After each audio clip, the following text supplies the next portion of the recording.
Hello and welcome to Pisces Moon Astrology.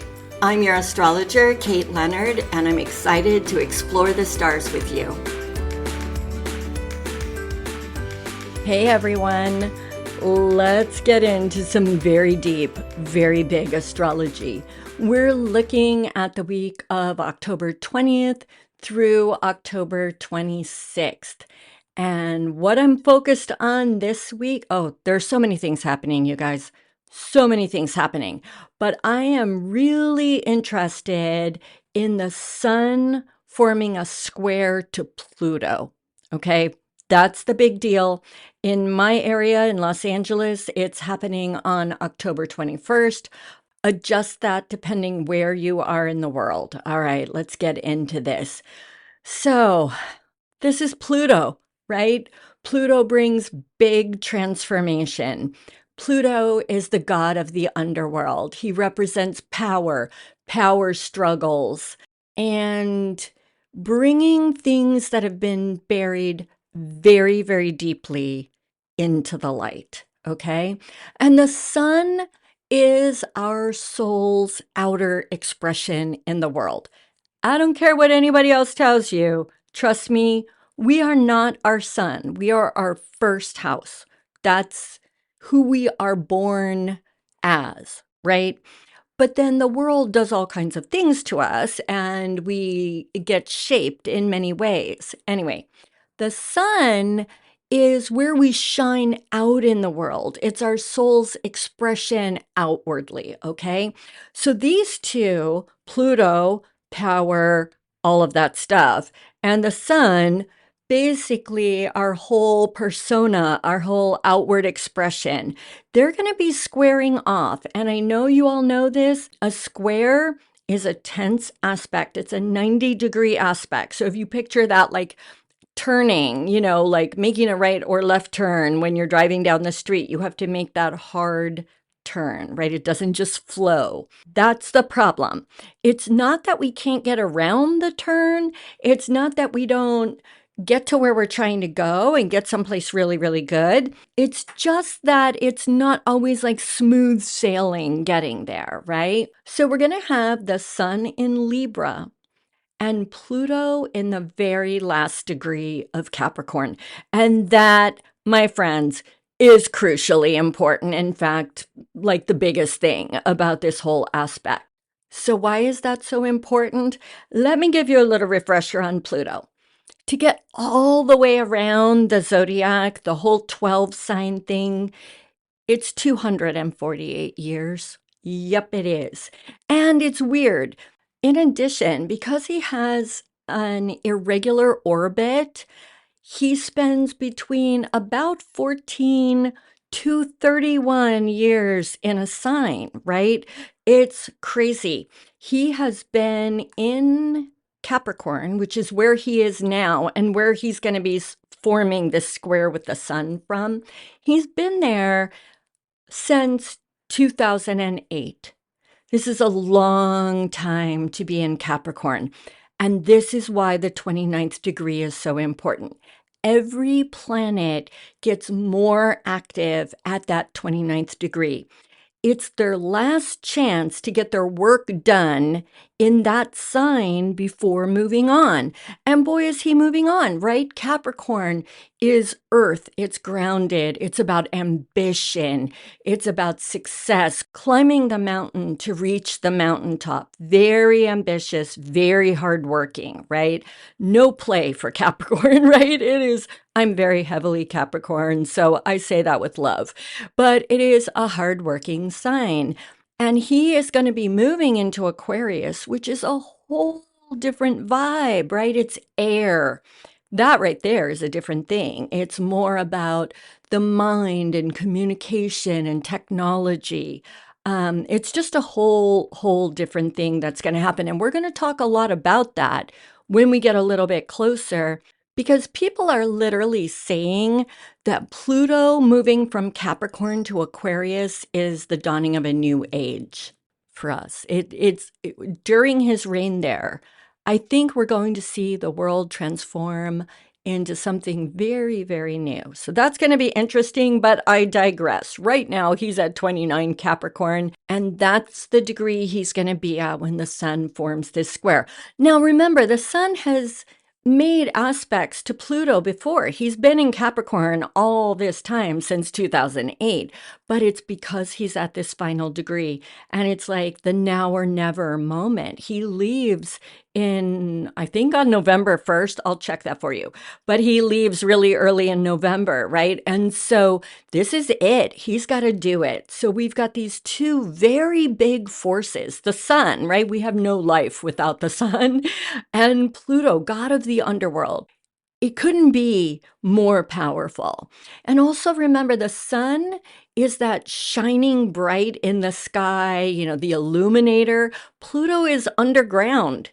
He's in the dark. He's buried deep, deep, deep. And the transformations he brings always, though, have to do with things coming into the light. So these two are really, I hope I'm not being too esoteric, but these two are very, very related, like opposites, but related. It's very intense what's going on. All right, so I know we always talk about Pluto brings transformation, and I'm doing it too. I've already said it, right? And it's true. But we need to talk about what that means, because that's sort of weird, right? It's like, oh, well, I'm always transforming. I'm new today. I'm different than I was yesterday. We're not talking about that. This is deep, right? So we've got to look at Capricorn. Capricorn, like I said, is about discipline, hard work, and it's about structure. So Pluto's job in Capricorn is to transform the existing power structure. Okay, so you need to, right now, if you're not already doing it, look at your natal chart. What house is Capricorn in?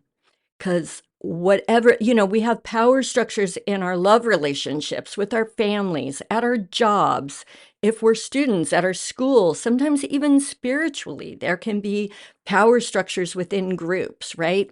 So what power structure is Pluto working really, really hard to transform? It's in that house where Capricorn is in your natal chart. The sun, as I already said, it's in a way it's our ego, but I don't mean that like, oh, you're so egotistical. I don't mean that. I mean that outer expression of ourselves. That is our ego in a way, right? That's squaring Pluto. Means they're having a tense dialogue. Our sun is our ability to shine, to be seen, to take the spotlight, right? How is this transformation or this power struggle, this power dynamic that we're going to go through, how is that transforming how we are seen publicly or out in the world? Does that make sense? During this aspect, during this square, it's possible that someone in a position of power, again, remember, this can be your lover, your mother, your boss, whoever it is, depending on your house is, somebody in a position of power, it's very possible that they're going to bring something to light that you perhaps don't want to look at, that you perhaps have been stuffing very deep or keeping back in the shadows a little bit. And we might be put in a position then when we have to defend our identities, right? Whatever that is, our identity in the relationship, our identity somehow, okay? And I'm going to give you some examples. So I know this one's a little bit maybe trickier to follow, but I'm going to give you some very concrete examples. Besides the possibility that somebody is going to bring something to light that is going to challenge in some ways that identity or some part of our identity, there's also the possibility that we're put in a position where we have to fight to maintain our position of power in a situation. I'm going to go through a couple of really brief examples. You guys, to go through all of this, let me make very clear. People will tell me all the time, like, well, that thing didn't really hit for me, that thing you predicted or whatever. Remember, you have to look at your natal chart and not only what house is it hitting, but if you have other planets in that house, those planets are also talking to either Pluto or the Sun, whichever house we're looking at, okay? So remember that it's very complicated to get a true reading of how this is going to impact you. So just keep practicing. You will get there. And if you need to, contact me and I would be glad to do a reading with you. But I want to go through just a few really superficial examples to give you an idea of how this could work, even though there are a million ways it could work. All right, I promise you. All right, let's say the square is hitting your first house. That is yourself, your essential self. That would mean the square could be hitting your fourth house, which is family and home, okay? This could involve, for example, defending how you want to be seen against something to do with family values. All right. I have heard a lot of stories of people going through a transit like this that are either they are coming out to their family in some way, those kinds of things. Think about it. That is really about defending your identity against an existing structure, right? And Pluto is about bringing things into the light. So coming out is very literally a thing that would fit into this planetary dynamic. All right, let's move on. If we've got the fifth house and the eighth house involved, fifth house is creativity, and eighth house, and fifth house is a lot of things, y'all, but it is creativity. Eighth house is other people's money. And again, it's many things, death and all kinds of things. We're going to talk about it like creativity and other people's money. It might be that, let's say, your editor or the person who's financing your art show, or the person, if you're not that kind of artist, if you're a content creator or something like that, that somebody who, you're on their platform, or I don't know, whatever it is, they're trying to control your content or control your artistic expression. And so they're holding the purse strings, right? Like if you want the paycheck for this content that you created, or if you want to get published, or you want to exhibit in my gallery, then I need you to tone this down or make this a little bit more acceptable. And you have to really fight for your artistic expression. Okay, that is a possible scenario. If it's the seventh house of primary relationships squaring the 10th house of career, this is an obvious one, right? Some kind of power struggle between what your partner is needing from you and what your career is demanding from you. How do you reconcile those two things so that you're shining in the world the way you want to shine, sun, your authentic expression, right? Are you like more, I'm in this relationship, so you're telling the boss, like, look, I'm setting some boundaries. I'm not going to be available every time you call? Or are you really wanting to get ahead in your career right now and you have to say, honey, let's talk. You need to back off a little bit because this is my time to shine professionally. Okay, so it really depends. And then again, which one, if we're talking 7th and 10th, is it Pluto in the 7th and the Sun in the 10th, or vice versa? Got it? So there's a lot involved here, but I just wanted to give you some ideas about how this could play out. The sixth house is very interesting. If we look at the sixth house and the ninth house, that would be the square, right? The sixth house is health, among other things. The ninth house is spirituality, okay? Look at what's going on in the world right now, everybody. All these issues about health freedom, body autonomy, all of that kind of stuff. And what is that very often coming up against? Religious dogma, right? I'm not taking any sides on this. You all think what you want to think. I'm only giving you examples of how this could play out. So this could be the thing where, let's say your religion is one of those, the religion that maybe your family identifies with, you were raised in or whatever. Let's say they're one of the many that are opposed to IVF and that you believe IVF is your only chance to have a child. Talk about a crazy, difficult power struggle that is going to be transformative. How will it transform you? You're going to have to fight for a side here, right?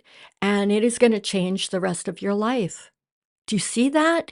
This is so big. I hope that these are flimsy little, well, they're not flimsy. That wasn't flimsy at all, nor is coming out to your family, right? I don't mean flimsy in that way. I mean, I'm pulling examples out of a hat, right?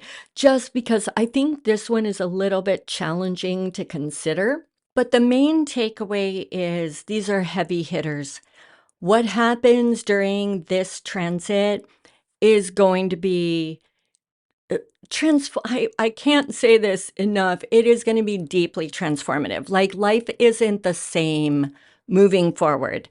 We're not going to feel it like on the 21st, like poof, my life is now not the same. Don't get me wrong. In fact, I think we're actually going to be feeling this one during the weekend. The 21st is a Monday. I think we're going to be feeling this. Well, honestly, I think we're already feeling this, but yeah, it's going to be the days leading up to it because then the very next day on the 22nd, the sun's going to move into the next sign, which is much better because then it's going to be moving into a better angle with Pluto. So that's really good.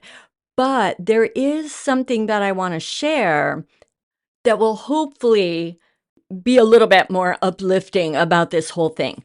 At the exact time that all of this is going on, we have 3 planets moving into an amazing Grand Water Trine. That is a very auspicious, big, giant triangle up in the cosmos. Not really. It's not like there's a triangle up there, but you get what I mean. They're forming a triangle. And it will go exact the next day on the 22nd. And I think this Grand Water Trine, is going to make everything come together and make everything a whole lot better. We are going to see Mercury in Scorpio make a trine to Saturn in Pisces, which makes a trine to the moon in Cancer. Now that's brilliant because the moon is the ruler of Cancer. So perhaps the most powerful planet in this 3-planet thing. And then to connect the dots and finish off the triangle, the moon then trines back up to Mercury where we started. So what does all of this mean? Let me tell you what all of this means. I love it. I love it so much. Mercury is our mind, it's communication, it's all of that stuff, right? All of the stuff that lets us reach out and effectively interact with other people. And it's in Scorpio, a water sign that is fixed water, which means it is a very, very deep sign, right? So we're going to be able to, with the help of these other planets, to really go deep, which is what this other aspect has been helping us do, right? We're going to be able to go really, really deep and find a way to communicate what's going on. And I think I already mentioned to you by the 22nd, we already have the sun in that same sign. So the sun is with Mercury.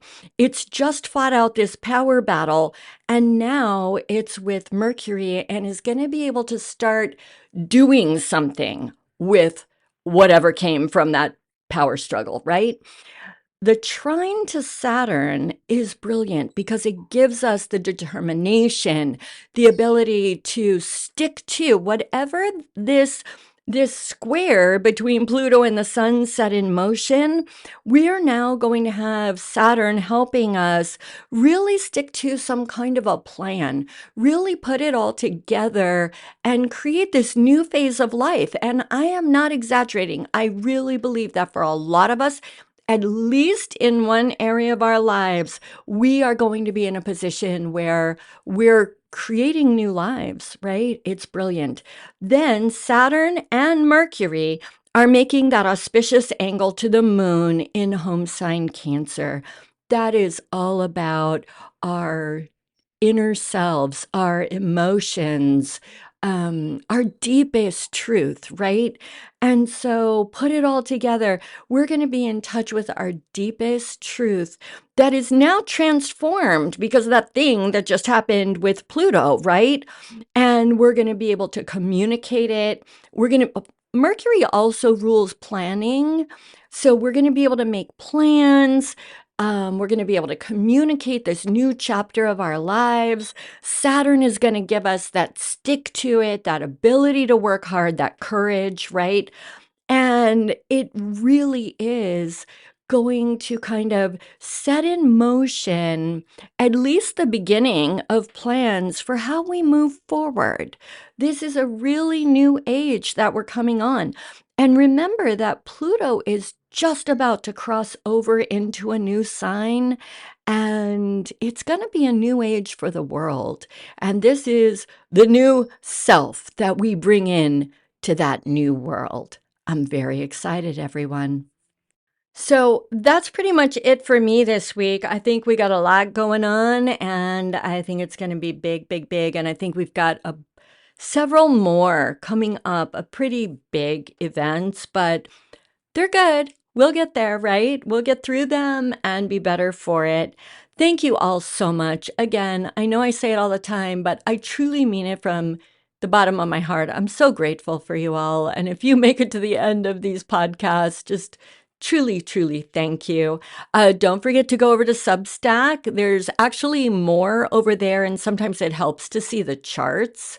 I don't know. Sometimes, especially on this one, the visual might be helpful. I am Pisces Moon Astrology on Instagram, and I would love it a lot if you would follow me there. So I will see you in all of the places. And until next week, go out and seize the energies of the stars. That is my wish for you always. Bye.